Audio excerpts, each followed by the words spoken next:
Hello everyone, welcome to सिम्प्यूट्रॉनिक्स।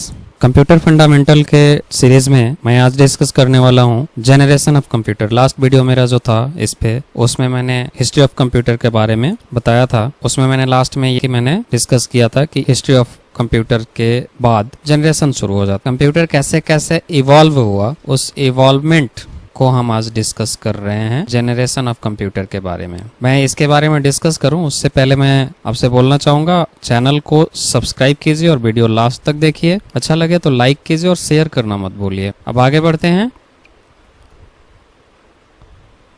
ये देखिए, generation of computer. Computer has evolved many fold, यानी कई गुना इवॉल्वमेंट हुआ है इसका, यानी डेवलपमेंट। आफ्टर इट्स डेवलपमेंट, यानी इसके इन्वेंशन के बाद, it changes time to time over the period from very large machine to a microcomputer to palmtop. मतलब इसमें बहुत सारे चेंजिंग हुए हैं, बहुत बार चेंजिंग हुए हैं पूरे इन सालों के दौरान, जो कि एक बहुत बड़े मशीन से शुरुआत होकर एक माइक्रो कंप्यूटर और आज पाम टॉप के रूप में हमारे पास एवोल्यूशन होकर इसका मिलता है। Evolution of computer technology is often divided into generations. इसके एवोल्यूशन को हम अलग अलग जनरेशंस में डिवाइड करते हैं। इट हैज 5 जनरेशंस, इसके 5 जनरेशन हैं। पहला है यानी फर्स्ट जनरेशन।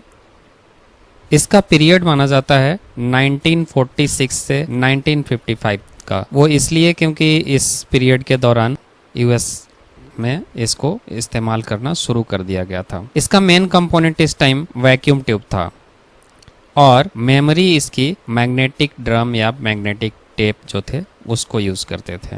पावर की जब डिस्कशन हम करते हैं, क्योंकि ये सब जो पॉइंट्स हैं ये इसके मेन पॉइंट्स हैं, मतलब इसके हर जनरेशन में क्या क्या उसमें मेरिट्स और डिमेरिट्स रहे हैं उस चीज को हम देख रहे हैं। तो पावर के उसमें डिस्कस करें तो चूंकि ये काफी बड़ा मशीन होता था, इसलिए इसका इलेक्ट्रिसिटी कंजप्शन जो है बहुत हायर था, बहुत ज्यादा था, और इसकी वजह से ये हीट भी होता था, काफी हीट जनरेट होता था इससे। स्पीड में देखें, speed and size very slow, speed काफी स्लो था और बहुत बड़े साइज का होता था। टेक्स इंटायर रूम, मतलब ये लगभग एक रूम ले लेता था। अदर फीचर्स इसके क्या हैं? पंच कार्ड्स इनपुट डिवाइस के रूप में यूज हुए हैं। Punch card was used as input device and support machine language. ये मशीन लैंग्वेज में था। मशीन लैंग्वेज मैंने हिस्ट्री ऑफ कंप्यूटर में भी डिस्कस किया था। 0 and 1 ये बाइनरी डिजिट्स में होते हैं मशीन लैंग्वेज, तो ये मशीन लैंग्वेज को सपोर्ट करता था। इसके अलावा इसका एग्जाम्पल दिया गया है कि ये एनियक और यूनिवैक इसके एग्जाम्पल्स हैं, यानी ये मशीन्स उस टाइम पे यूज में आए थे। ये आप देख सकते हैं, ये एक इमेज है, ये एनियक का इमेज है। ये देखें, बहुत सारे वैक्यूम ट्यूब्स से कनेक्टेड है और कई और डिवाइसेस, वायर्स इससे कनेक्टेड हैं, और ये ऑलमोस्ट देखें पूरा एक रूम, क्या एक हॉल को पूरा कवर किए हुए है। Next, second generation.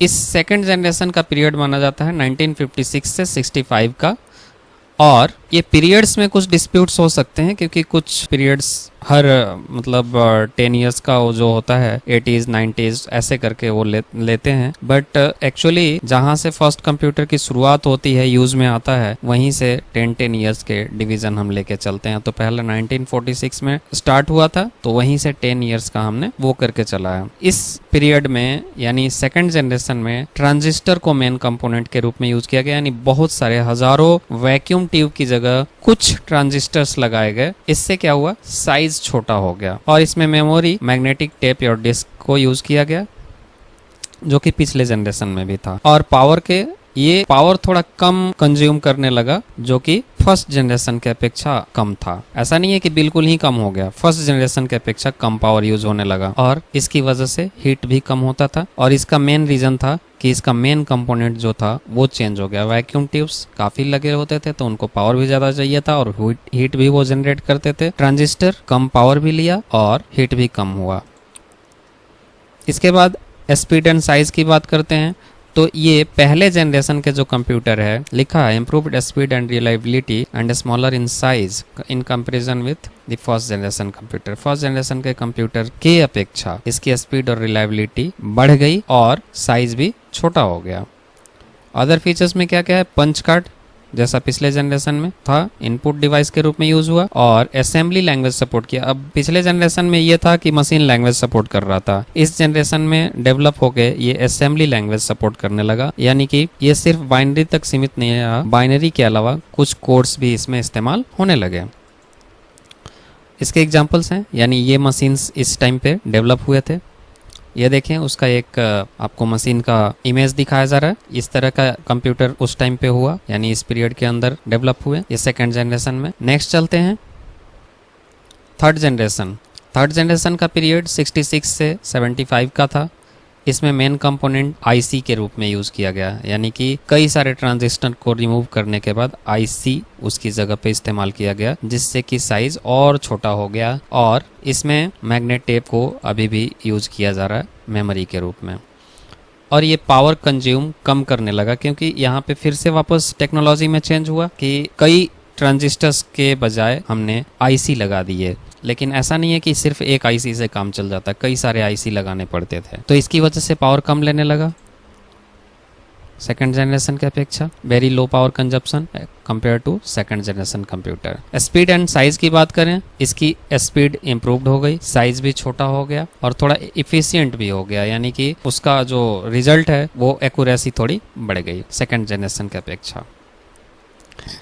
Other features में क्या है, यहाँ पे कीबोर्ड यूज होने लगा इनपुट डिवाइस के रूप में, मॉनिटर, प्रिंटर, ये सब आउटपुट के रूप में यूज होने लगा। और ये हाई लेवल लैंग्वेज सपोर्ट करने लगा। हाई लेवल लैंग्वेज जैसे पोर्ट्रन, बेसिक, कोवल एटसेट्रा, ये सब लैंग्वेजेस इस पे यूज होने लगे। और इन मशीन का एग्जाम्पल है जो कि इन पीरियड में डेवलप हुए ये सारे मशीन। अब देखें, ये काफी साइज छोटा हो गया। कारण क्या है, बहुत सारे इसमें टेक्नोलॉजी में चेंज हुआ। टेक्नोलॉजी में पहला चेंज तो ये हुआ कि पहले वैक्यूम ट्यूब्स थे तो काफी स्पेस घेरते थे और बहुत ज्यादा संख्या में लगते थे। ट्रांजिस्टर्स भी थे वो, और साइज, एक तो ट्रांजिस्टर की साइज भी छोटी हुई और वो कई वैक्यूम ट्यूब को रिप्लेस करके एक ट्रांजिस्टर हुआ। उसी तरह से कई ट्रांजिस्टर्स को रिप्लेस करके एक आईसी हुआ, यानी आईसी भी कई सारे लगते थे। तो अभी भी देखें तो ये थर्ड जनरेशन में आज के कंप्यूटर से थोड़ा बड़ा है।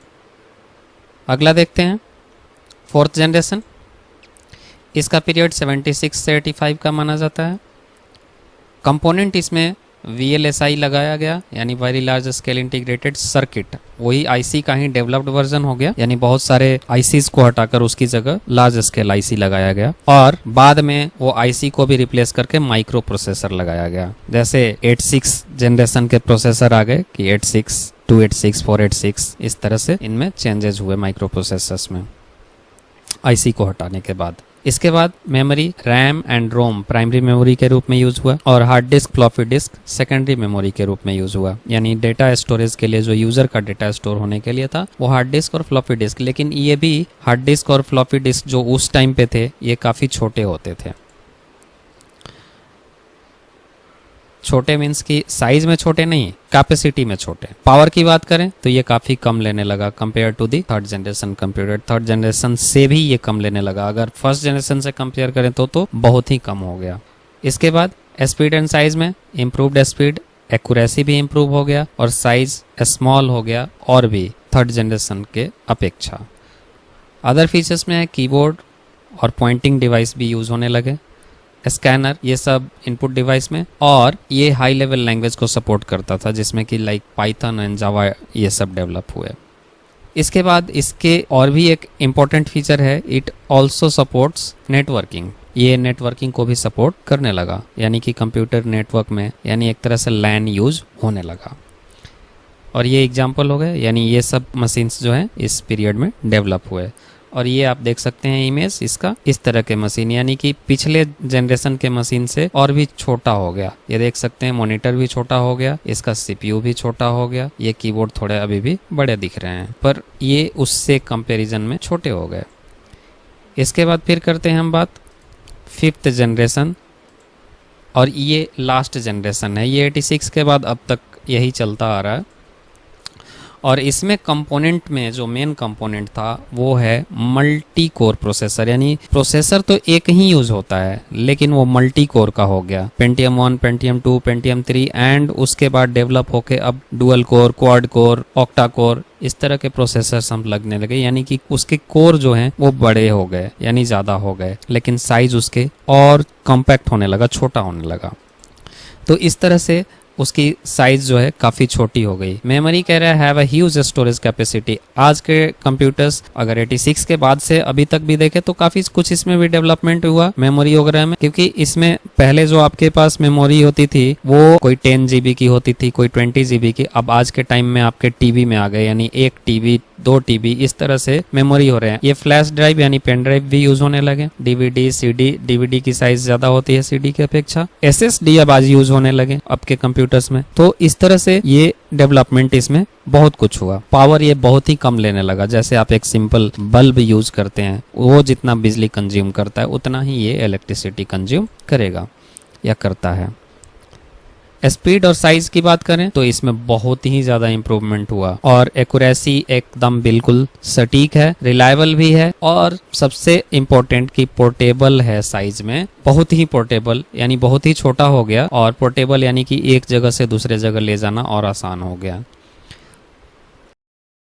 और अदर फीचर्स में ट्रैक बॉल यूज होने लगे, टच पैड यूज होते हैं, आजकल टच स्क्रीन भी यूज होता है। उससे भी है स्पीच इनपुट, यानी ये वॉइस को रिकॉग्नाइज कर सकता है। स्पीच यानी बोलकर आप कुछ इसको कमांड दे सकते हैं।